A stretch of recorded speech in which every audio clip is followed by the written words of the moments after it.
na walang reclamation na gagawin yung bansang China dun sa lugar na yan.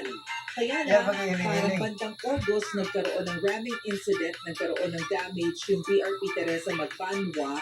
So, isa yun sa tatlong dahilan kung bakit kinailangang i-pull out yung Teresa Magbanwa sa circulation at ibalik sa Puerto Princesa. So, Sayaw, sayaw! Sayaw na!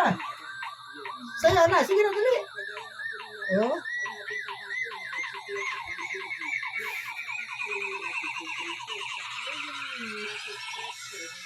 Iyo ha!